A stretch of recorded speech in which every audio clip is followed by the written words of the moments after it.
Hello, Hello. Ferne. How are you? Very well, thank you. That's good. Yeah, I'm Robert. So thank you Yeah. very much for giving up your time to do this. We've come into uh, My Learning Hub to sort of interview people, the customers, and produce these case studies. And they wanted somebody independent, obviously, to come in. So there is that sort of independence there. So that's my role in it, really. So Okay. I don't know if you'd like to introduce yourself and your role. And, Yes, I'm Ferne Haxby, and I'm employed by Carers First as the Learning and Development Advisor. So I oversee the training for the organisation, and I work with all our operational staff to ensure that we've got appropriate training for the organisation. And that can be localised, cross-organisational or individual. Personal development. The reason we went for a particular learning hub platform was we do have another database called Blue Box, but we felt we wanted training to be outside of that, and also to have an opportunity where we could have training online, and it fitted very nicely in because we promptly went into lockdown last year. Yes. So it proved really beneficial. It just one of those coincidences, but also it gives us a chance to develop trainings ourselves on the platform. Right.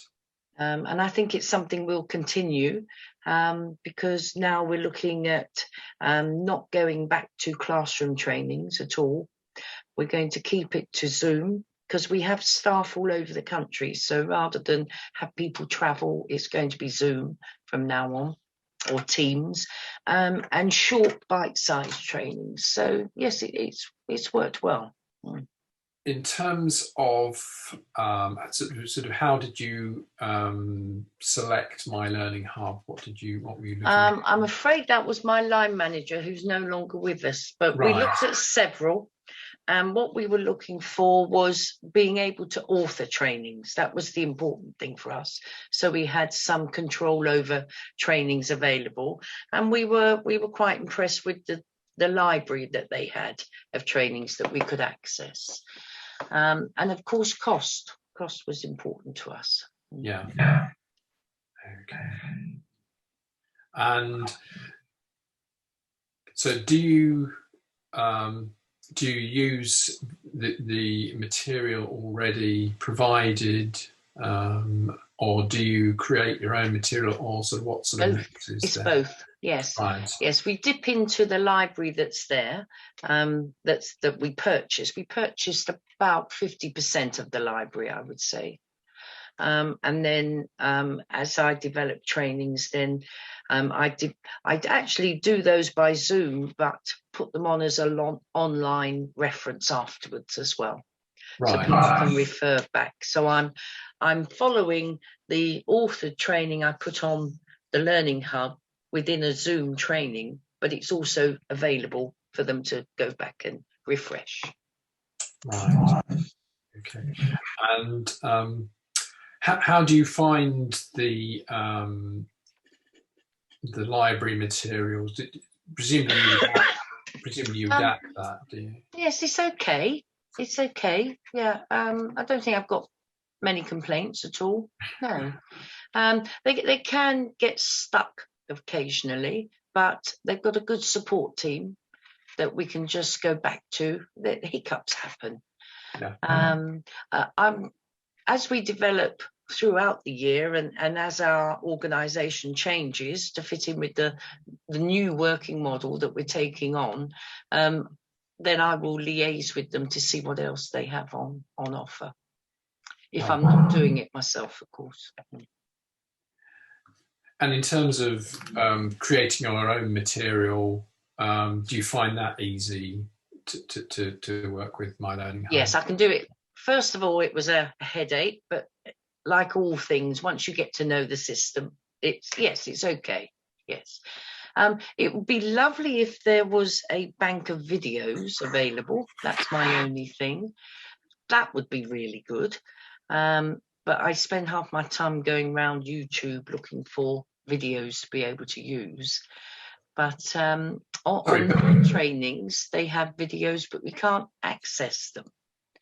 It's all set into their programs. Videos on various subjects, yes.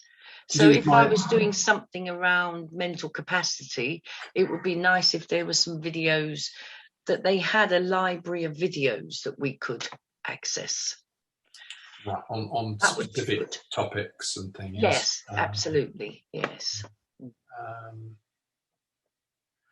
And in terms of using My Learning Hub, how the material support on actually getting to use it, how did you find that? It's fine. I add my own pictures and everything. I do find it difficult to access the library, but I have to make the library up, my own library, to access pictures. Again, it would be nice if there was a resource of stock pictures for maybe families, for carers, for older people. I've had to build that all up myself, which is fine now, but when you first get the system, it would be nice if that was available. So you built up material for how users can learn. Yes. So it would just be nice if there was a library already in there of stock things. Right. So the system went live for you in April 2020, is that right? That's right, yes. It literally, we started up a week after lockdown. So, yeah, it proved so helpful to our staff who were suddenly trapped at home while we were sorting out new ways of contacting carers. It gave them a chance to buff up their skills. So it was really good timing with that. Right. Yeah. A nice little silver lining. And presumably people had, whereas in sort of normal circumstances, it might have been something they'd have to think about using. Yes. That they were very focused, presumably, on. They were, yes. Yeah. And they had the time to get used to the new system because they were at home. So, yes, it did. It was good timing. And what are the range of courses and materials that you have on there for your users? Yeah, they're okay. Yeah. There's a good balance between what I call practical skills and well-being skills. Well, that's really good. And do you use? Is there any mandatory training that? Yes, there is. Yes. Yeah, we've got about 10 mandatory trainings, and I can use the refreshers. I don't have any problems with that at all. No. And what sort of topics do they cover then? Oh, there'd be equality and diversity, safeguarding, mental capacity, the Care Act. I mean, some of them I have made up myself, and then I keep up to date with the regulations. Display screen equipment, especially now they're working at home. Yeah. I'm trying to think of the others now. There's about GDPR. That's quite basic on the system. So I have actually developed my own because I'm trained in delivering GDPR. So I've actually developed my own around that. So again, I can put those in the system and then the system tells me when to regenerate and refresh. So that side of it is fine. But I am using more of my own material, but I think that's a development thing anyway. Yeah. And so where there is like mandatory training, do your people have sort of individual training records? How is that? Yes, they do. Yes. Yeah. Yes, they have a training page each on the LMS, as I call it, on My Learning Hub. Yeah. And then they have their own training record, which is on a separate system. And that's helpful. That's connected to the HR system for leavers and personal development plans. So Yes, it works well. Okay. So how many users have you got? Oh, we've got about 320 at the moment, but they're growing rapidly because we also take on volunteers. So, and each of those has their own page as well. And it will go up. Right. So so that actually, presumably that must be very useful for volunteers, sort of keeping track of them and everything. Yes, it is. Yes, and they can come on with their own emails, so it's very good for that. And if I want to just share an odd training with an outside person, I can easily share a training from the hub out to that person, so that works well as well. It's not confined to just the staff who are actually within the organisation. I find that very helpful. Right. Okay. And how many sort of courses or training programs have you actually got on the system? Oh, I think about 40 at the moment. Right. So we're sort of small to medium use, I would say. And presumably that's going to grow. Oh yes, it will. Yeah. So I mean, in terms of if you're going to sort of Zoom and Teams and not having classroom training, I presume that must save you quite a lot of money. Is that right? Yes. Oh yes, it will. Yes. Yeah. Yes, because we still have outside providers.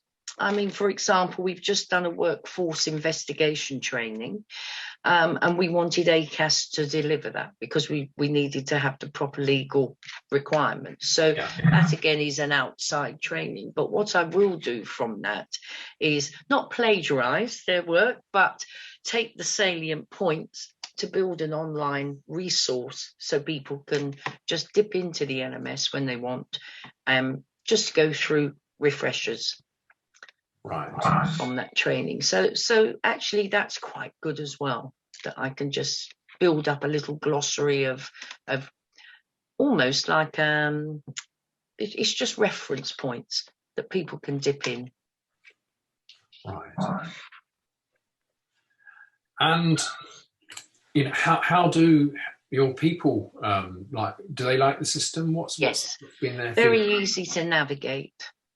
I don't please everyone, of course, and there's always the odd one or two that we changed the system and they didn't like change.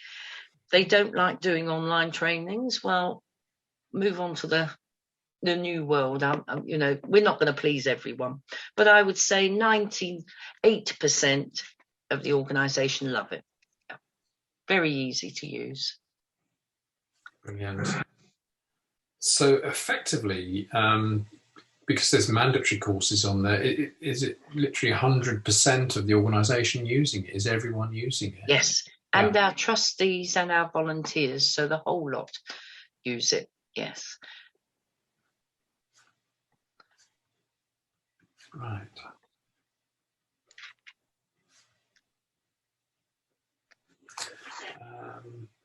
I don't know if there's anything else that you want to add to that. I've covered the surveys. That's my one. Yeah. It really is. No, I don't think so, Robert. I think it's a good system. I'm glad we've got it. I think we can develop it more, but I think that's more operator from myself, using it more diversely and hoping to get more time to be able to just play about with it. But work days tend to get in the way. I'm very happy with the support, and I have Max, who is my sort of an account link in, and he is excellent.